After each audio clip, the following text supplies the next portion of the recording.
All right, here we go. How's that? All right. I'm freaking out, y'all. I don't know why. I like public speaking, I swear. Oh, my voice cracked. We're off to a fantastic start. Oh, I scratched it. All right.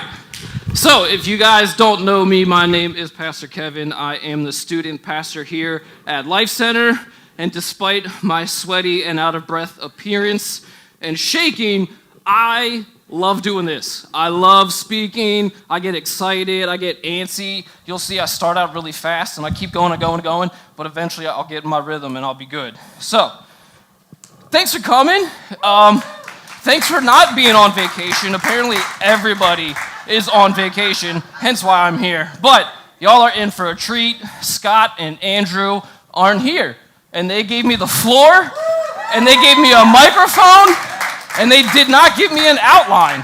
So I got free reign to say whatever I want to say. So what I'm telling you is, if I'm not here next week, it's been real, y'all. It's been real. No, I'm just kidding. They're watching. Big Brother's always watching. No, I'm just... So, sorry.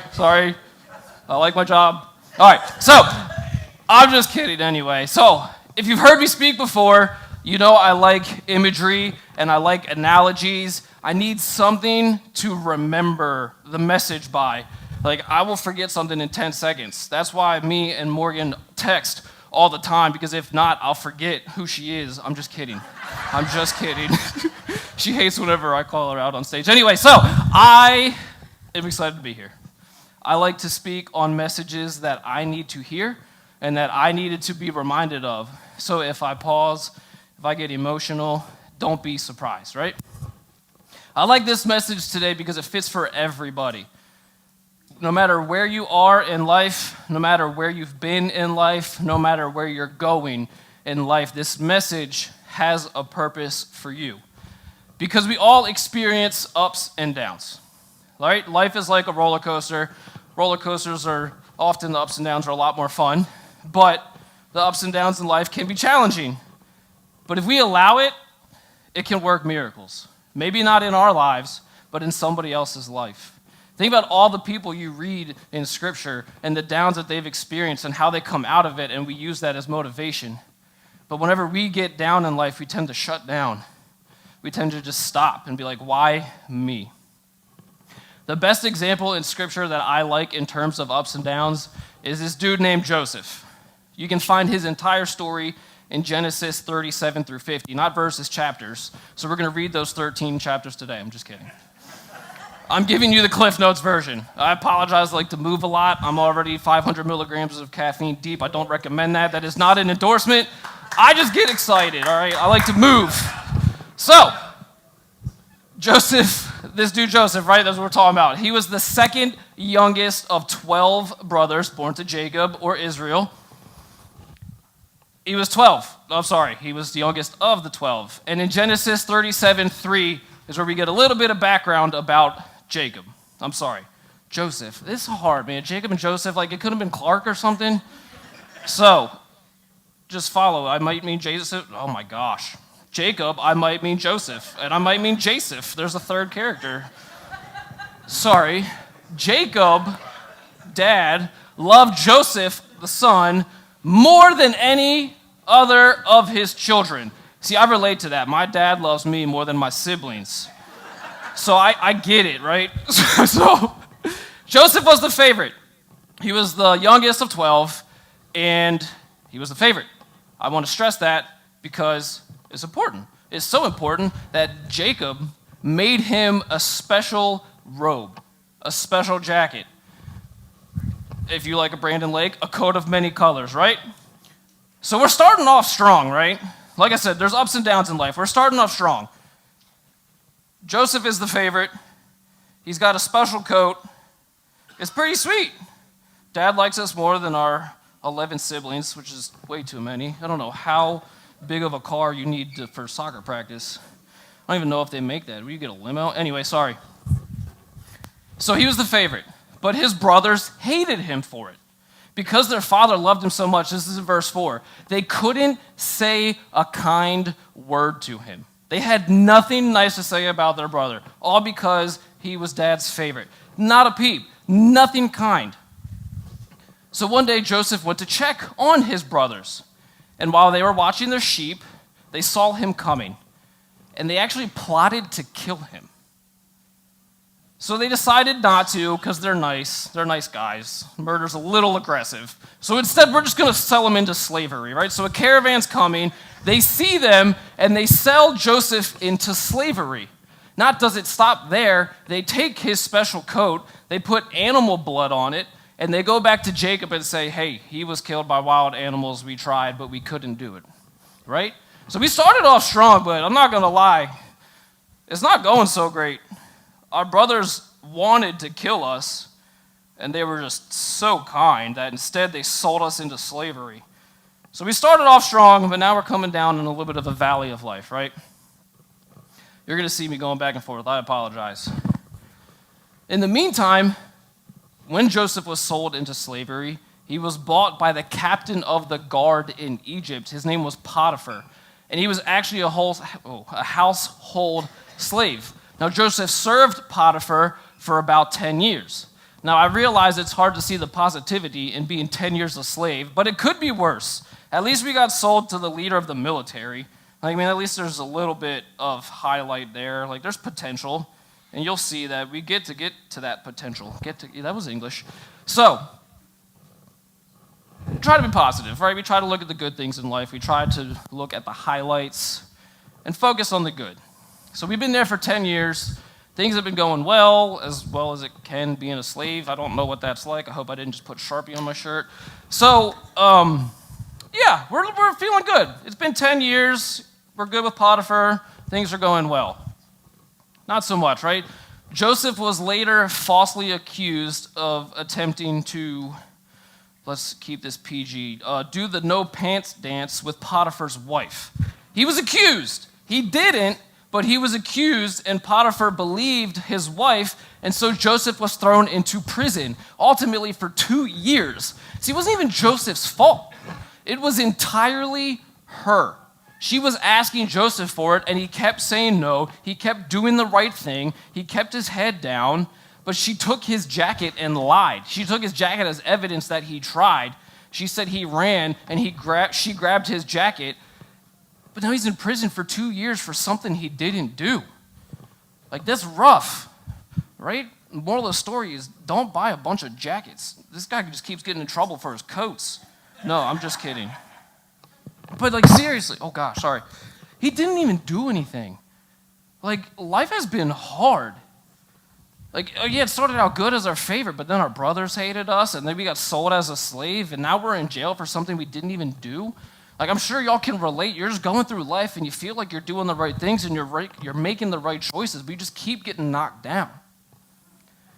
If anybody, I can't even relate to experiencing this. I've never been a slave for 10 years. I've only been in jail for 30 seconds as a police officer, and I absolutely hate it. I couldn't imagine being falsely accused and being in jail for 2 years for something I didn't do and still maintaining my joy, still maintaining my composure, still feeling good that God's got something for me. Dude, I would be broken.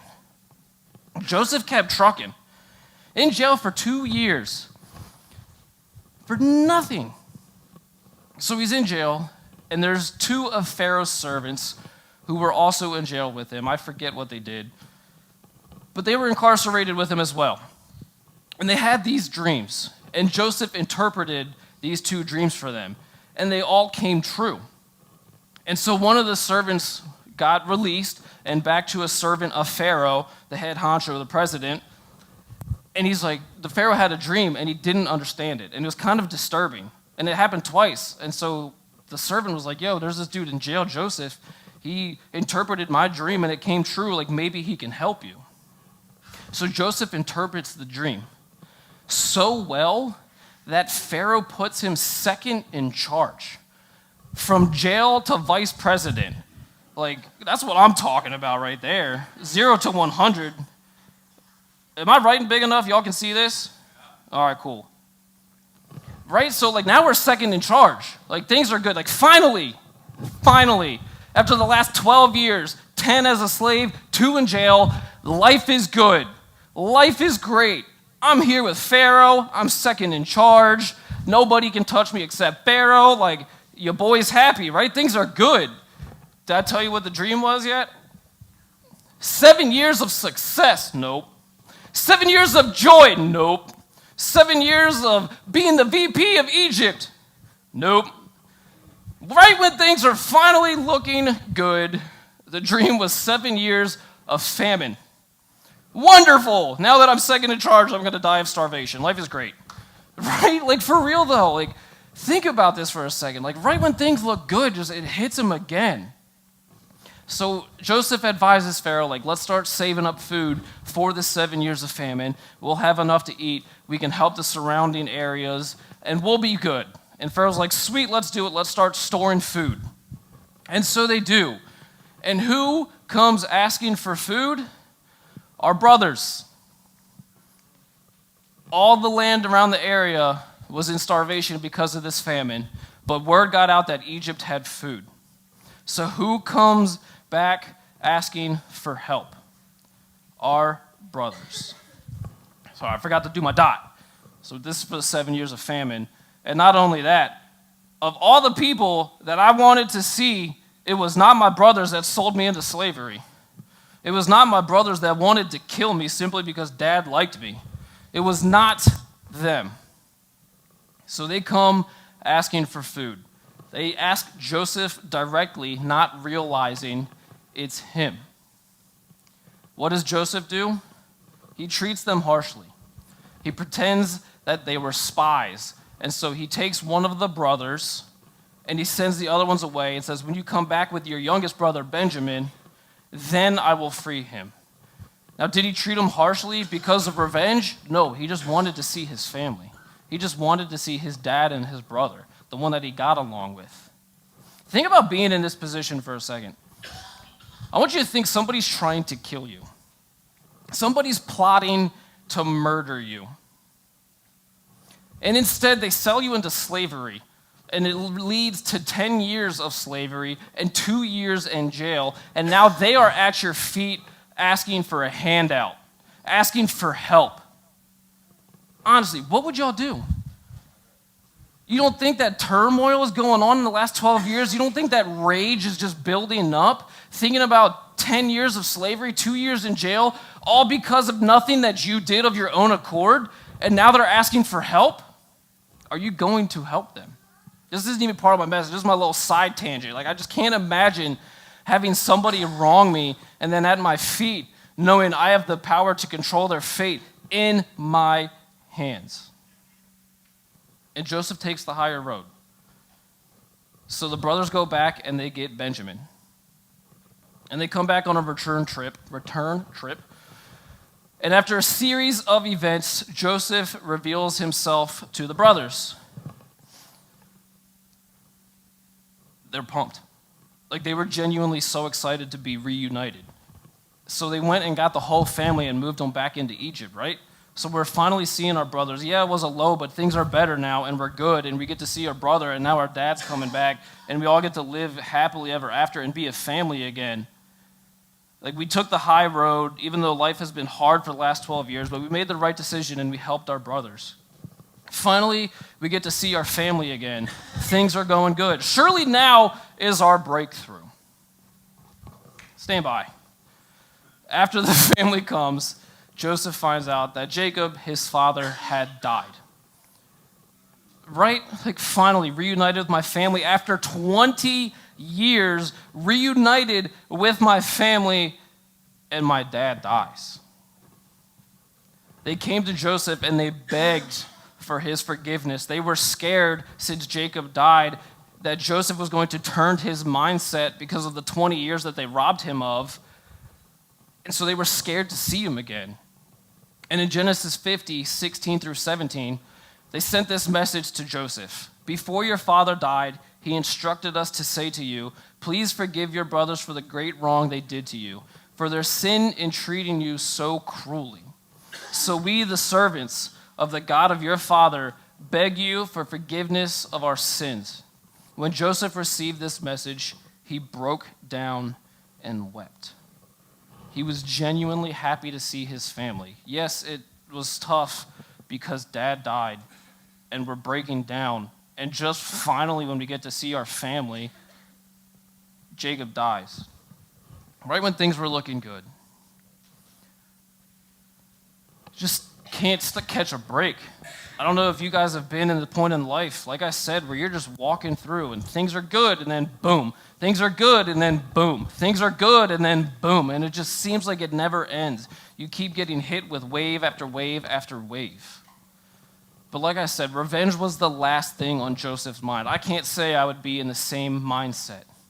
But this verse, Genesis, oh man, I lost it. Hold on, sorry. 50, 19 through 20 is encompassing of how we need to look at this situation, right? So Joseph replied, "Don't be afraid of me. Am I God that I can punish you? You intended to harm me, but God intended it all for good. He brought me to this position so I could save the lives of many people." Talk about taking the high road. Talk about going out in style. You can tell by the end of my poster board that this is the last point. I was really nervous that I was going to run out of room. Now I know for next service to start a couple inches over. But no, so can we just sit in this for a minute? I can't help but wonder how much better our lives would be, how much better our emotional health would be, how much better our spiritual journey would be if we stopped pointing the fingers at each other and started pointing it to God. I can't help but wonder if we took Joseph's mindset and stopped saying, "Look at what you did," and started saying, "Yo, look at what he did. Look at what he's doing." What if we can just live unoffendable? It takes the blame and turns it into a blessing. It takes the pain and turns it into purpose and praise.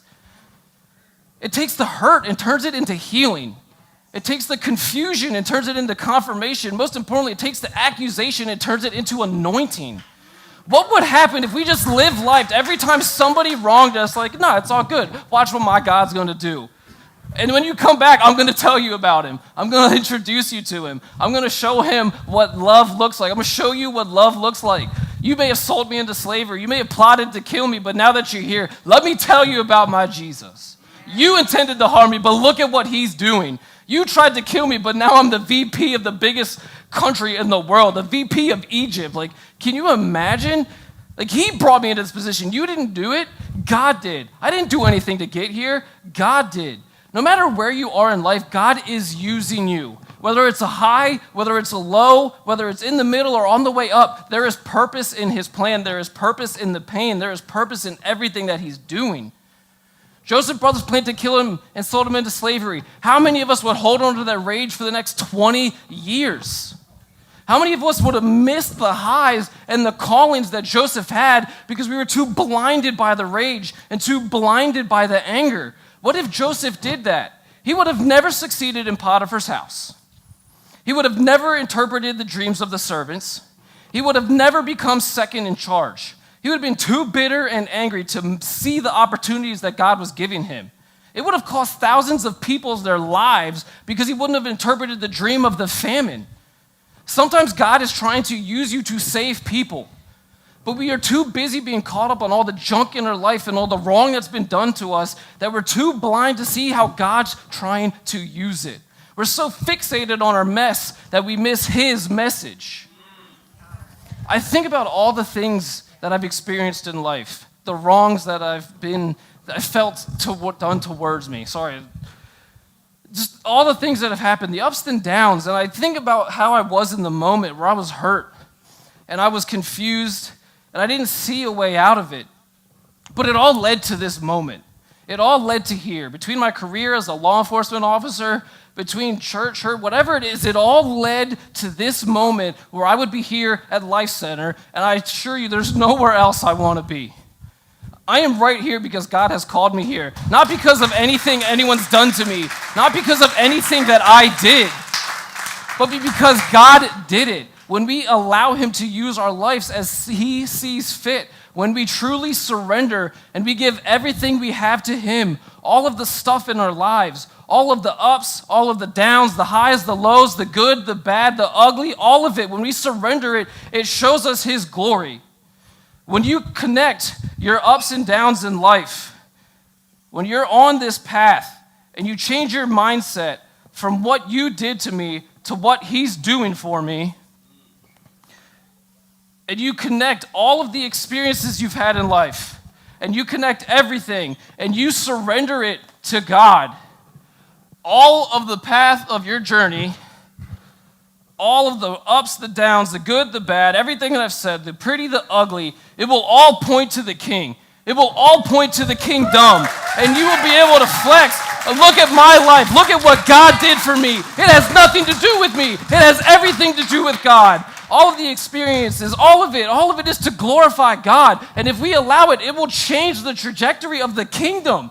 It will represent the King. Our crowns will surrender to the true one who can wear the crown. All of it can glorify God. Knowing God is real is one thing. Even the demons do that. Knowing that God can do works is one thing. Even demons do that. But do you trust him? Demons don't. Do you trust him with your life? Do you trust him in the highs? Do you trust him in the lows, the ups, the downs, all the work you're doing? Do you trust him? See, having faith is one thing, but having trust is a whole another ball game. Let me explain it this way. So in 1859, when my dad was a wee lad, love you, Dad. He was actually at this event. No, I'm just kidding. There was a French tightrope walker, Charles Blondin. And he's noted, if you could put the picture up, I don't know if it made it or not. Boom, there it is. I don't know if that's Charles Blondin, but it looked like a photo from 1859, so I was like, that's fine. Google is always correct, right? Dr. Google for me. So, Charles Blondin, he crossed an 1,100-foot rope 160 feet above Niagara Falls. He did it multiple times, featuring different stunts. So he walked across it blindfolded. He walked across it on stilts. He walked across it in a potato sack. This is my favorite. He walked on a tightrope across Niagara Falls carrying a stove with the ingredients to make an omelet, stops in the middle, makes an omelet, eats it, and carries the stove the rest of the way. How? I couldn't carry a stove in this wheelbarrow. Like, what do you mean you're just chilling above Niagara Falls carrying a stove ready to cook an omelet? I can't even cook an omelet. You know how hard that is? Dude, right? So for his final stunt, after we watched him do stills, blindfolded, potato sack, and a whole oven, he comes out with a wheelbarrow, and he walks up to the edge of this rope, 1,100 feet long, 160 feet in the air above Niagara Falls. Like, it's not a nice pond that's still water. Like, it is rumbling waters that will suck you under and lead to a not so great ending. And he says, y'all have faith that I could do it, right? And they start cheering, yeah, like you did it with a whole oven. You can do it with a wheelbarrow. He's like, y'all believe I can do it, right? And they're all like, woo, let's go. And he's like, all right, who wants to get in? Silence. Nothing. Right? They knew he could do it. They've seen him do bigger and better things. If he can carry a stove, surely he can take a human. But they didn't want to put themselves in that situation. They wouldn't want to risk their lives for it. And that is the story of what we see here. We've seen God do big things. We've seen him do better things than we're even asking for, but we're too scared to get in the wheelbarrow.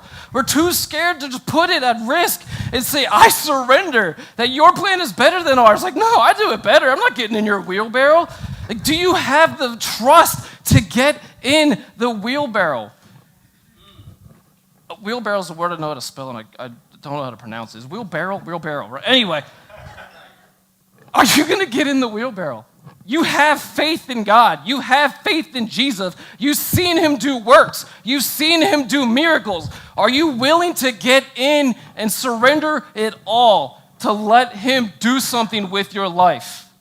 Are you willing to look at the danger below, knowing that my God's carrying me, right? Dead things come alive. The gates of hell shake. Are you willing to get in with him and trust him to carry you across whatever it is that he's calling you to? You see, God's yes is on the other side of your obedience. So are you going to get in? And this is where we struggle. Oh, band, prayer team, if you could come up. This is where we struggle, big time. We want the victory, but we don't want to face the giant. We want the peace, but we're not willing to go in the lion's den. We want the freedom from bondage, but we don't want to face the furnace. You see, we ask for miracles, but you can't go through life and it be easy and just get miracles after miracles. Like, yeah, God, I want your plan. If it is only blessings. Like, what? You're like, yes. Let me get that and that. No, you can hold that. I don't like coleslaw. I'm like, no, that's not how it works. Are you willing to get in? Are you willing to risk it all? Are you willing to give him everything that you've been through, everything that you have, everything that you are, everything that everyone's ever done to you, everything that you've ever done? We ask for forgiveness all the time. It's not so easy whenever we see somebody asking us for forgiveness, but are you willing to surrender that? Are you willing to give it all to glorify God? Are you willing to give up your kingdom to advance his kingdom? Are you willing to give up your royalties to advance his royalties? Are you willing to give up your control to advance his? Like I said, I look back at life and all the hurt, all the highs, all the lows, and it sucked. But compared to where God is calling me, I'm so glad it happened. I have never been so excited to go through so much because it all led to here. If life was just easy all the time, we wouldn't be here. Who's going to be here asking God for stuff if life is just perfect all the time? Our ups and downs lead us to surrender, and they lead to a better plan to advance his kingdom. I don't know where you are in life.